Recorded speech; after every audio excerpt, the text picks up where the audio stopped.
Hi everyone, Princess Sarissa back. When we last left off, we had just finished getting some money in the Guild Turtle Cave there. And now it's time for our party to assault Exdeath's castle. I'm gonna have to land the Hiryu down here a little bit because it can't land in the forest or in that little swamp area. So we have a little trek, but if you get into a random encounter there and you want, there's still the healing pod to the north there. So these guys could use the healing pod because apparently Exdeath just came in and waltzed right past them and took them all out. So we're gonna use the healing pod because they didn't heal up after that Guild Turtle Cave. So I figured there's no need. There's we're gonna go to this healing pod. So healing pond. I'm thinking like a different game like Chrono Trigger or something with a healing pod. But this is a healing pond. So now we finally get to see what's behind this door, and it's just more castle and some more treasure. We're gonna skip that stairway going up here first because we want to get all the treasure. So we have wall mages like the wall knights in the barrier tower. These mages start off with the wall status on them. So that means that if you try to attack them with a spell, the spell will just bounce back off of them and come back and hit you. So one way to deal with wall enemies is, well, other than the physical attacks, is you can use multi-targeting spells that are innately multi-targeting, like summons or quake. And the other one is if you have a reflect status, you can reflect magic back off of your character who's reflected. So for instance, like if I used a fire spell on RASAR, it would bounce back and hit the mages because it basically a spell can only be reflected once. So it's not, it won't create like an endless loop where it bounces from RASAR to the reflect mage back to the RASAR. No, it's just one and done. So, and alright, got a diamond shield there. Not too good, but we will get a better shield coming up shortly. So it'd be nuts if we had elemental protection rings, because there's gonna be a lot of enemies that have elements that are gonna hurt us here. So not these twin lizards. So nothing too difficult about them, just same as other reptile type enemies. They're weak against ice, but we ran out of ice rods already, but they're pretty easy. We can just take them out with our physical attacks. So. And Faris keeps doing that mystery waltz. Use your sword dance. That's what we want. Unfortunately, Sylph here is pretty poor at healing, so, but it's one of the few options we have outside of potions. So if I have the opportunity to use it, I'll use it. So every little bit helps, I guess, with hit points. I'm looking at just saw there real quick. Gonna have to change jobs pretty soon. Lenna's almost close to Master and Summoner, so. Now at this point here, we're going to come to a dead end. We just come up to the wall, and then we turn around. And we're going to get a little cutscene here with Krile.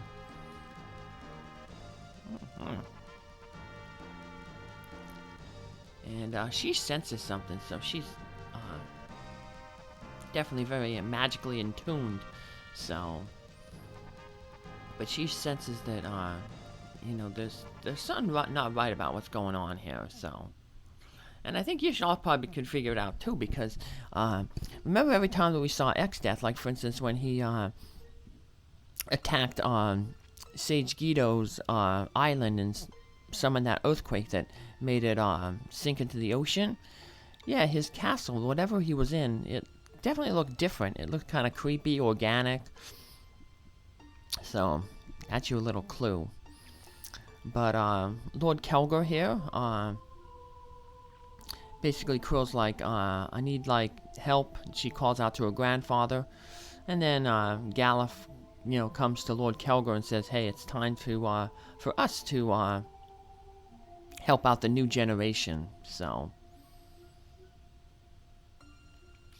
And then Kelgar, he's the last surviving, Warrior of Dawn, but he decides to join his, 3 brethren, and he, passes away, but in doing so, he uses the last bit of his, life energy to, help shatter this, illusion in Exdeath's castle, and thus that'll allow our party members to head deeper into the castle and eventually confront Exdeath. So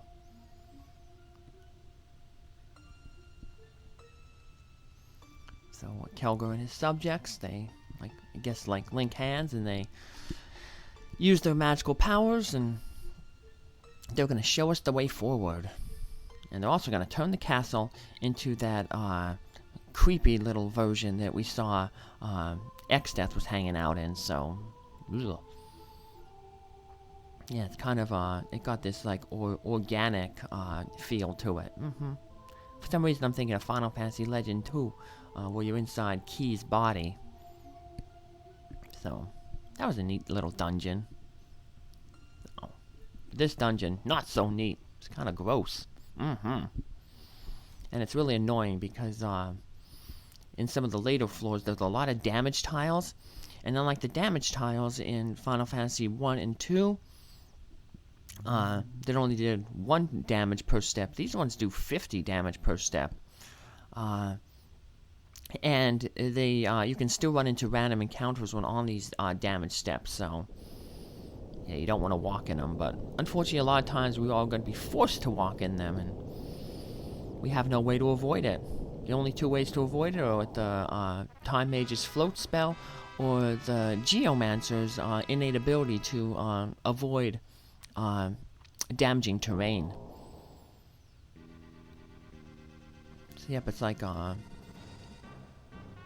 bones, and the walls are bones, and their stuff is like breathing like lungs, and that red could be, I guess, like blood or whatever. I don't know. But here's another new enemy here, the Magic Dragon. I wonder if its name is Puff. Puff the Magic Dragon, live by the sea. My daddy saw that movie as a kid, but he doesn't remember it. It's been so long. So, we were lucky there. We tempted it. You can learn a few. You can learn the level 2 blue magic spell. The level 2 old blue magic spell off the Magic Dragon there. That basically turns characters that have a level multiple of 2, turns them old, and old gradually reduces their stats. So, makes them easier over the long run. It's pretty good for bosses. So, like I said, it cuts their stats down, their attack, their magic. Basically makes them so much more easier to handle, so. But we don't have blue mages in this game, so. Or this party, so. Next Fiesta run we will, though. That one will be for Tiny Toes Rat Rescue. Woohoo! So I mentioned earlier we had that diamond shield. This is the shield that we really want over here. The ice shield. Let's pick it up. Woohoo! We'll throw that on Krile because we have this blue dragon type enemy that comes up, and they that's basically your ice dragon. So we have the red dragon, which is basically your fire dragon. We could have met it in the barrier tower, a yellow dragon. They're basically like the thunder variety of dragon, and then you're gonna have your blue dragon, which is your ice variant. So. And the blue dragons can come in them. They take a hue off of the Final Fantasy IV red dragons. So, well, I'll point that out later when we get to them. But now we have that little Hellraiser up there. It's a rabbit, which is interesting because we're Rabbit and Small Animal Rescue. That's what we're playing for. But one of the annoying things about him is when he is defeated, he'll cast the Arise spell, which basically like will return any enemy that's been defeated back to full life. So you might want to take him out first, because if we took out another enemy first, like say we took out that blind wolf, he'll cast the A Rise when it dies, and then it will bring the blind wolf back to life. So see, it tried to use A Rise there, but none of the other enemies were defeated when it died, so it didn't work. So otherwise you'd have to fight an enemy again, and unlike Final Fantasy IV, I don't think that you get experience doubled if you defeat an enemy twice in the battle. So this game's a little more stingy with experience than Final Fantasy IV was. So, well, in that game, there were monsters that gave like what should I call it? I'm trying to think. Like 50,000 experience toward the end of the game, and the most monsters in this game that is 5,000, the Iron Giants. So, well, Lenna has finally mastered her summoner class, so we're gonna change her to a different class. We'll make her a ninja, and Faris has dabbled in summoner a little bit, so we'll make her the summoner. This is kind of good now because Lenna has mastered summoner, so she'll be able to equip that summon ability and use all the summons. So,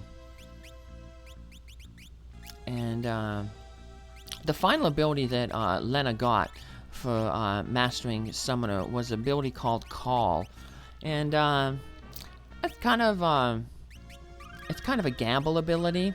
Basically, what Call does is it calls one of the summons that you know randomly for no MP. So if you have no MP, it might be a good idea. You might get lucky, but at the same time, you might get unlucky because you might be fighting a tough enemy and you use the Call and you summon something weak like the Chocobo. So I guess it's good for those times when you have no MP, but otherwise, if you got MP, just summon the summon that you want.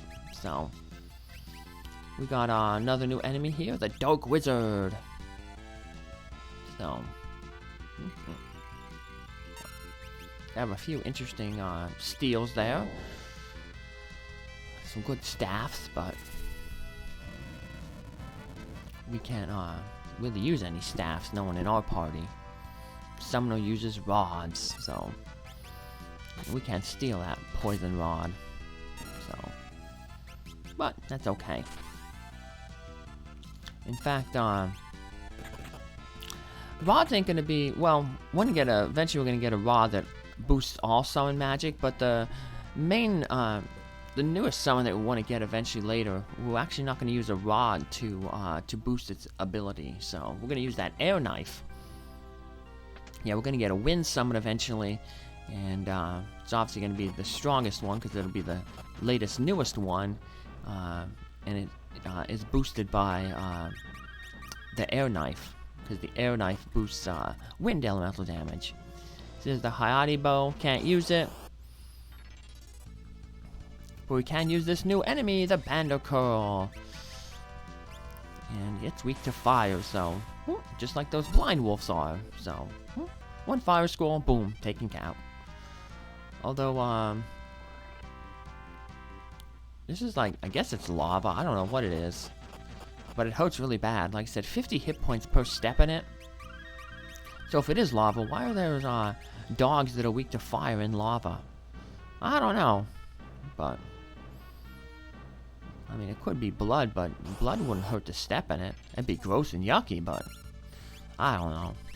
Here's another new enemy there, the Adamantite Golem, weak against lightning, like a lot of other machine and stone type enemies. Good old Ramu coming through. Some good damage on it there. Woohoo! And victory is ours. Woohoo! Lenna learning some lower abilities. RASAR should be close, I think, to Master and Monk. That'll probably be the next job that gets mastered. So, We got an elixir here. Always good to pick up. Can't really buy them right now. But here's something else that's good. Maria! And she's a good example of how rabbit and small animal rescue helps animals. So, as you can see, she had a little bit of an injury there that prevented her from walking, but she was still able to get around on that little cart that she has there. But rabbit and small animal rescues, in addition to giving her that cart, also gave her physical therapy and vet care to make her life a little bit better. And we're going to learn more about her story at the end of the video, so. But here's an annoying room right here. We have this little skull. You step on it, and it creates a little bridge that goes back and forth. When you press the A button, it stops the bridge. And if you stop it in front of a wall, it'll summon a creature. It can either be one of these little imps, or it can be one of those jackanapes that we encountered back in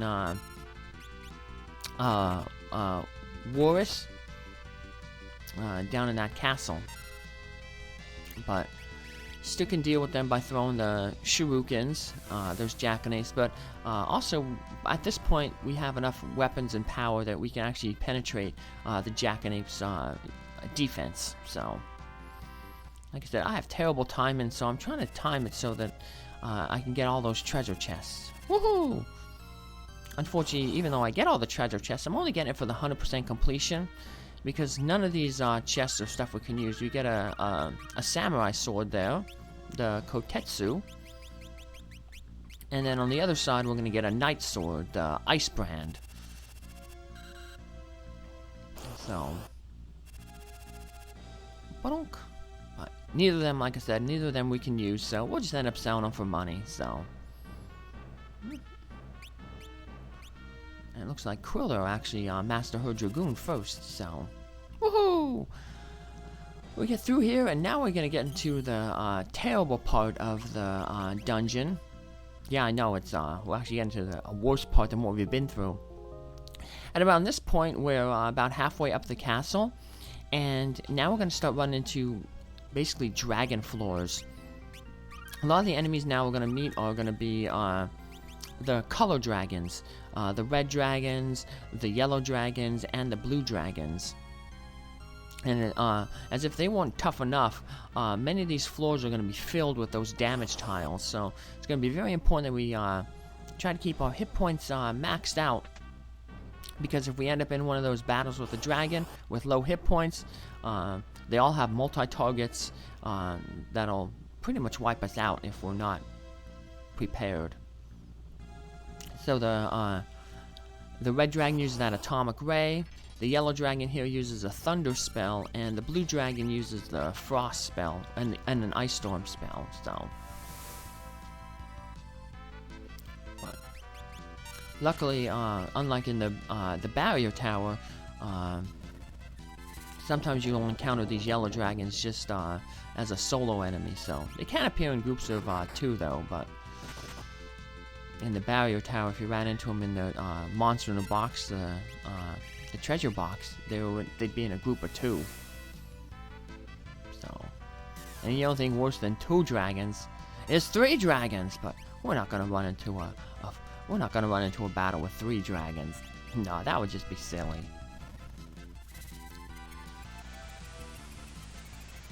No. Oh, there's that lightning spell. Yep. Ooh.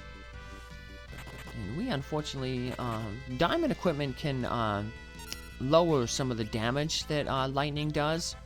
So that's why Krile's not taking too much damage. So she almost got protection from both lightning, and with that ice shield, she has protection from ice as well. So it'd be nice if you had a different piece of equipment that can give her protection from fire.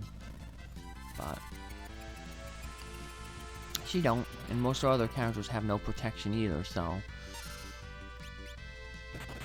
Just pound away. Good job, RASAR. Taking out the dragon. Ooh, that's a tough guy. He took out a dragon with his bare hands. Wow. Tough dude. But, yep.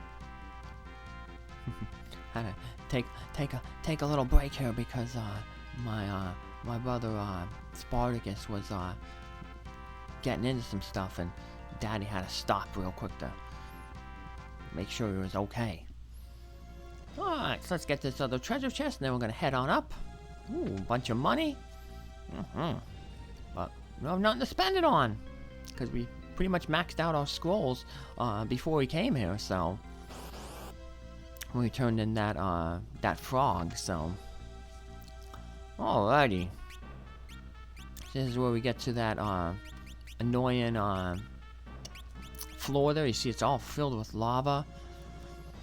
We're just gonna go back and forth in here. Ooh, we got another one of those little summons there, so this is very good where if you want to make sure that you have that cattle boss summon before we fight this one. So here's an annoying floor. It's basically all filled with the lava, so, or whatever this is. So head on up this way. And this floor is really annoying because I found out a little too late that my map was inaccurate. So, at least one part of the map was inaccurate. So when we step here on this little skull, that bridge eliminates, so we're forced to walk on this area. And there's a bunch of hidden pit tiles here. So you have to be very careful. But if you walk across here, at the top, you get the twin lance. Good weapon for the ninja. We place our air dagger. Basically, it hits twice. It's like I want to say like a spinning dagger. You'll see when Lenna fights. So basically, Lenna will get 3 attacks now. So that's pretty nice, and hopefully she'll procure that dancing dagger. That would be really nice.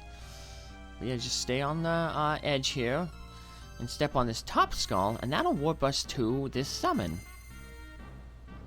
Make sure we heal ourselves up. Make sure we're at full hit points. Okay. We want to give Carbuncle. Carbuncle's known for basically being the reflect boss in most other Final Fantasies. Tends to give you the reflex spell on your entire party, and that's what he does here when you summon him. So we're good for magic bosses. But speaking of magic, we want to take him out with magic, mainly the cattle boss summon.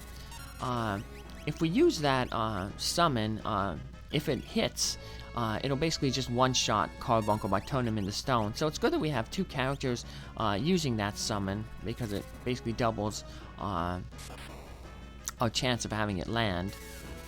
Carbuncle has some really high defense, so it's going to be tough to damage him, and he has the reflex status on him, so we can't damage him with, magic, because it'll just bounce off. As I said, the best way to do it is just, like I said, keep trying this cattle bus summon, and eventually it'll hit, and when it does, it's an instant victory. So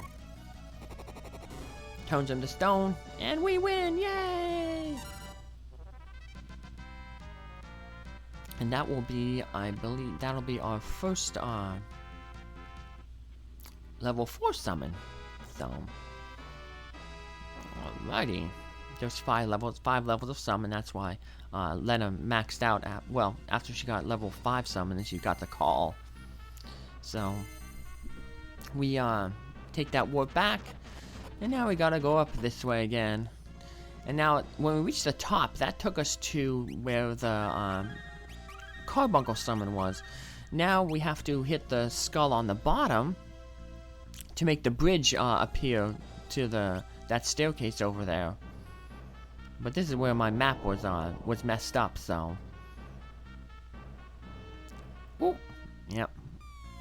The ones that were saying, it didn't say that there was a fall there, but that's okay. We want to fall down at least once, be able to walk over here and get this treasure, just some money. So, like I said, if you're not going for 100% completion, you can probably skip that chest. So, but we're going for 100% completion, and yep. So, like I said, my map was a little messed up, so I actually ended up falling down here 2 more times, but it's more annoying than anything else because I have to use all those high potions, so, to heal up. This is where a white mage would be nice, so. Yeah, because these are the dragon floors. You don't want to, you know, be low on hit points, because otherwise those dragons might appear, use their multi-targeting attack, and kind of wipe you out. So, okay, so we know not to go to the right. You gotta get to that skull on the bottom. So, but yeah, these two skulls over to the right and the left there, yeah, they're pitfalls. So, should have stayed on the left side. So, but you live and you learn, right? So, and now you're learning from me. So if you're playing along, or you watch these videos and then you play, you know what skulls to avoid. So,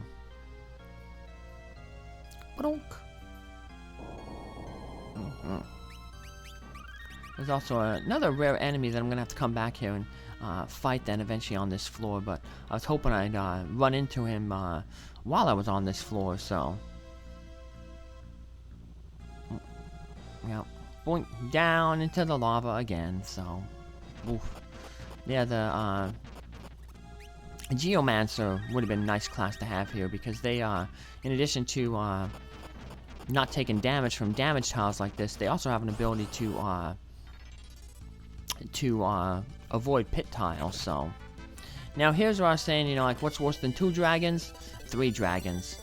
So I'm gonna fast forward in this fight here to 3 times the speed, because there's actually 3 blue dragons there, and you'll notice that as I defeat the dragons, one will disappear and you'll just see the shadow change a little bit.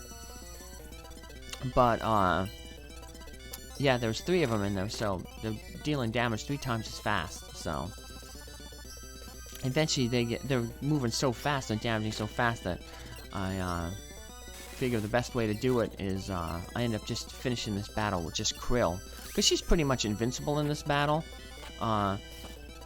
Those ice abilities that it uses, both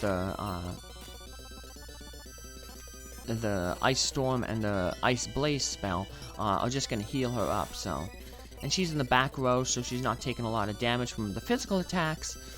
So there, one's down, and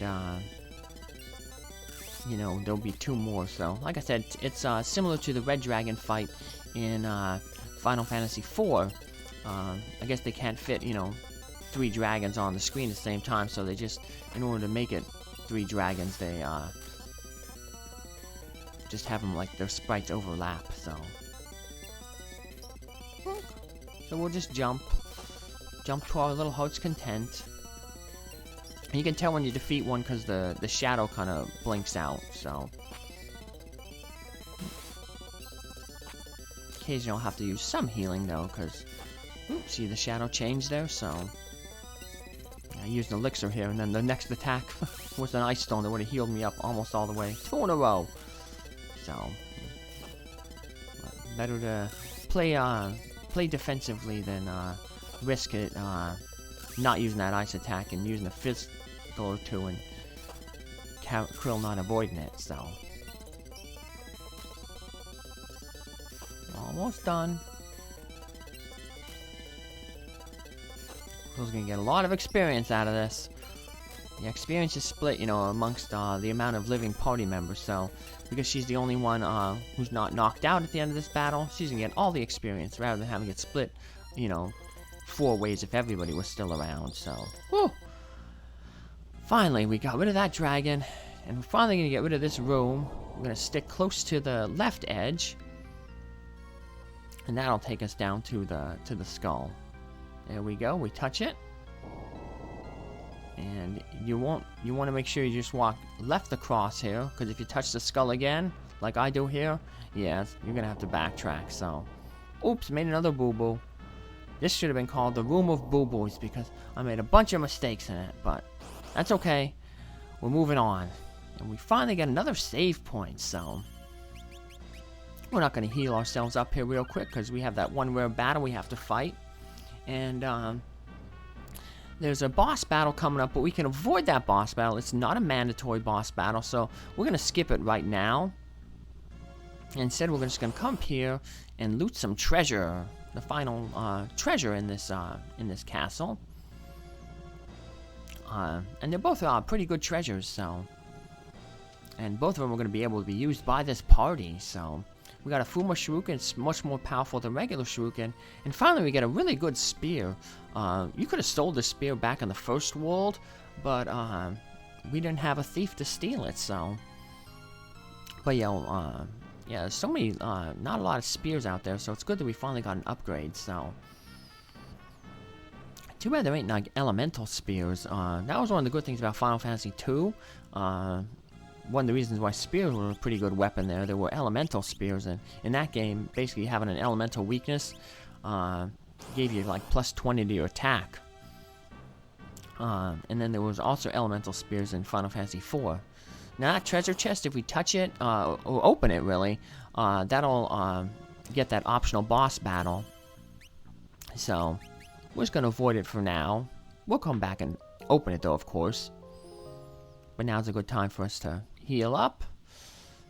And we're going to just step back a few floors and get that final rare enemy, so.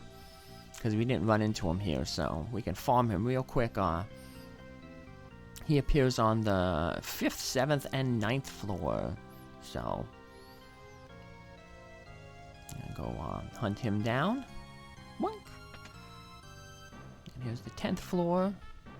So all you have to do is head down, and we'll just walk back and forth to avoid stepping on the those damage tiles. We can just farm the enemy right here. How an enemy just appears on the steps in front of us when it's like, you know, walking back and forth, I don't know, but remember, we don't question video game logic. But here he is, the Iron Fists. So a lot of these I guess monk type enemies, if you have a Beastmaster, they're pretty good to capture because they mainly just do physical attacks. So when you release them, they'll do like a strong physical attack, which does a lot of damage. So another good enemy to catch in this area is those yellow dragons. If you catch 4 of them, a yellow dragon does 1/4 the max hit points in damage to any enemy. So if you catch 4 of them, you can just release it and it will defeat any enemy, so. Yay! But we just defeated that enemy, so woohoo! Ooh, Lenna gained another job ability. So did Faris, woohoo! But that'll wind it up for this area, so let's go back, we'll save our game, and then we'll get ready to take on that optional boss, and the main boss, Exdeath. That'll be in our next episode, minions. Take care. Be sure to follow along. So, but before we close out, let's go back and visit Maria. I said that we'd finished looking at her story, so yep, let's do that. Here she is. So through all the physical therapy and vet care that Maria was given, she was able to hop a little bit, but like I said, she still preferred her little cart. So real sweet story, kind of like Wheelie Willie. Chihuahua will use the canine cart, but and like Wheelie Willie, Maria was loved for the rest of her life by the people at Rabbit and Small Animals Rescues, and her legacy lives on. So if you'd like to help Rabbit and Small Animal Rescues, I've included a link to their homepage where there's a PayPal link, so any bit helps. Thanks, bye!